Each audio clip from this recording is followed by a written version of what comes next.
அஸ்ஸலாமு அலைக்கும். நபிகள் நாயகம் ஸல்லல்லாஹு அலைஹி வஸல்லம் அவர்கள் கூறினார்கள், பிரார்த்தனை எனும் துவாக்கள் அது வணக்கத்தின் மூளையாகும் என கூறினார்கள். நபி ஜக்கரியா அலைஹிஸ்ஸலாம் அவர்கள் தங்கள் தள்ளாத அந்த முதுமை வயதிலே இறைவனிடம் பிரார்த்தனை செய்தார்கள். தனக்கு ஒரு குழந்தை வேண்டும் என பிரார்த்தனை செய்தார்கள்.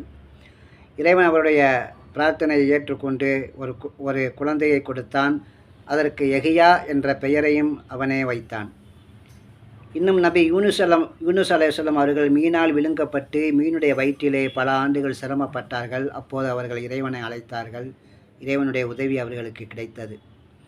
இன்னும் நபி ஆதம் அலைஹிஸ்ஸலாம் அவர்கள் வானுலகத்திலே தான் செய்த தவறுக்காக அவர்களுடைய இறைவனுடைய கோபத்திற்கு ஆளாகி அவர்கள் பூமியில் இறக்கிவிடப்பட்டார்கள். அவர்கள் அழுது மன்றாடி இறைவனிடம் பாவ மன்னிப்பு கோரினார்கள். இறைவன் அவர் மீது இறக்கப்பட்டு அவருடைய தௌபாவை ஏற்றுக்கொண்டான்.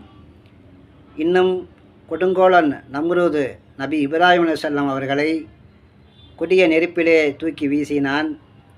ஆனால் அந்த நேரத்திலே நபி இப்ராஹிம் அலைஹிஸ்ஸலாம் இறைவனை அழைத்தார்கள். இறைவனுடைய அழைப்பை ஏற்று அந்த நெருப்பையே குளிர செய்தான். இப்படி துவாக்கள் என்பது இறைவனுடைய அன்பையும் அவனுடைய உதவியையும் பெற்றுத்தரக்கூடியதாக இருக்கின்றது. நமது குறைகளையும் கவலைகளையும் மனிதர்களிடம் சொன்னால் அனுதாபம் மட்டுமே கிடைக்கும்.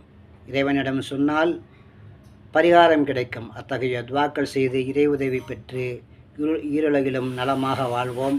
அஸ்ஸலாமு அலைக்கும்.